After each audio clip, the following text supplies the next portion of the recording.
The Employees Provident Fund has clarified that there is no change to the current lump sum withdrawals at age 55 and 60 for its existing members, and that the current EPF monthly withdrawal option only applies to members who voluntarily opt in. The proposed mandatory monthly withdrawal option, meanwhile, will only apply to new EPF members born in or after 2010 and registered with the EPF after the implementation date. According to the EPF, the first payout under the mandatory option is only expected to be made when these new members retire some decades in the future. The proposal is still being refined, and the fund assures that any decision regarding the mandatory monthly withdrawal option will only be made with careful consideration and alignment with the EPF's commitment to the best future interests of its members. At the virtual briefing on the same day, the EPF's Chief Strategy Officer Nur Hussein said the monthly withdrawal mechanism is in line with the EPF's mandate as a pension fund for the country, as the lump sum withdrawal is not practical in the long run.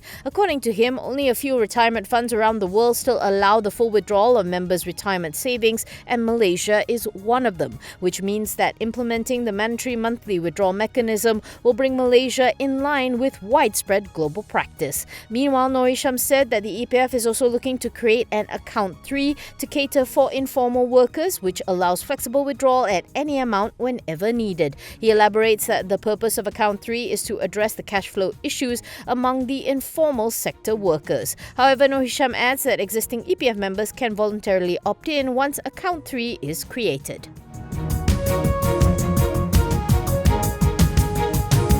Westports Holdings founder and executive chairman Tan Sri Gnanalingam passed away on Tuesday afternoon at the age of 78, the port operator announced. In an announcement to the board, Westports commented on Gnanalingam's compassion and generosity, adding that his vision and stewardship built and transformed Westports and Port Klang into the preeminent gateway port in Malaysia and one of the transshipment hubs in Southeast Asia. Gnanalingam won the concession to run a port terminal in 1994, part of the then government's privatisation project, shocking many friends and business associates as the seaport business was alien to him.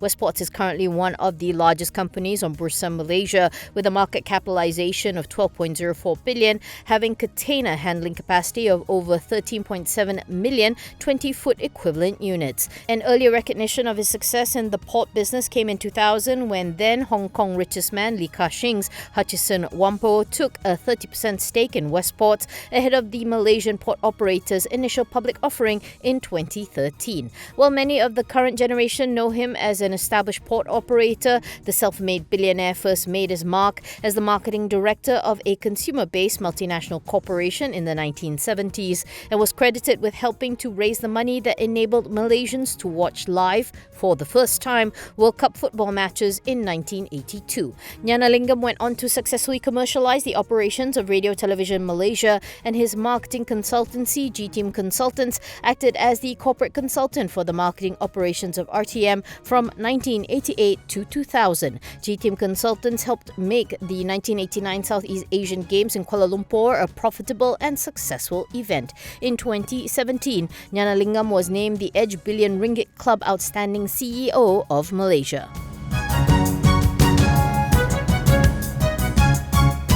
MyHSR Corp is seeking concept proposals from local and international firms and consortia to develop and operate the Kuala Lumpur-Singapore high-speed rail project via a public-private partnership model. In a statement on Tuesday, MyHSR Corp said it is embarking on a full-fledged request for information that will be open to all these three parties to submit their concept proposals. It added that the exercise will allow the Malaysian government to assess the industry's interests and ability to fully fund the project while evaluating their capabilities in developing this major infrastructure project. CEO Datuk Muhammad Nur Ismail Muhammad Kamal said MyHSR Corp remains committed in supporting the government to identify the most effective solution to revive the KL-SG HSR project. He adds that globally, developments of HSR have proven to be growth engines, bringing about catalytic development and growth as well as multiplier effects that benefit all walks of life.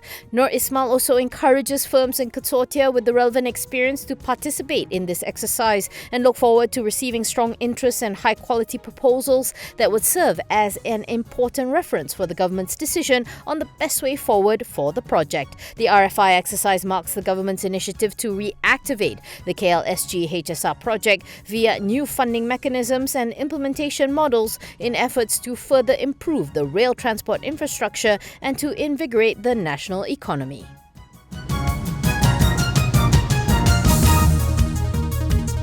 The government will be announcing 25 billion worth of national projects under the Energy Transition Roadmap, which will be unveiled on July 27th, according to Economy Minister Rafizi Bernama reports. The first phase of the roadmap will consist of 10 national flagship energy transition projects to be developed with the participation of the private sector as part of the government's structural reforms of the economy. According to Rafizi, ever since the COVID-19 pandemic, investments in energy transition projects have dominated the global investment landscape. Therefore, Rafizi is confident that the government's commitment to long-term structural reforms will attract inflows back into the country and eventually improve the ringgit's performance. Overall, he believes the government is on track to achieve a sustainable growth story for Malaysia.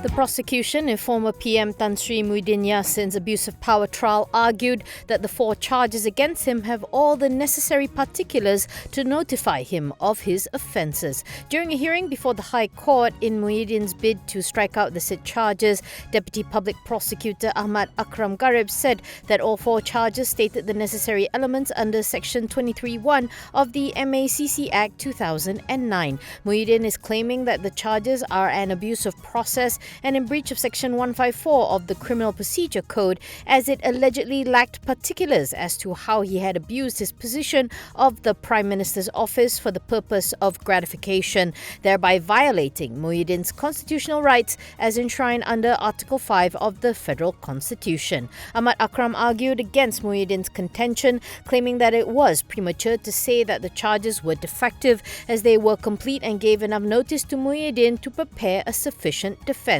The charges allege Muhyiddin as having received 232.5 million in bribes, with the money deposited into Bersatu's bank accounts from Bukhari Equity, Nepturis, Mamfor and Dato Azman Yusof between March 1st, 2020 and August 20th, 2021. Earlier, Muhyiddin's lawyer, Dato Hisham Tepote, argued that because the charges did not contain particulars of how Muhyiddin had committed the alleged abuses of power, as his legal counsel, he was unable to advise Muhyiddin on how to mount his defence. The judge in the case, Datuk Muhammad Jamil Hussain, set August 15 to deliver his decision whether to strike out the charges.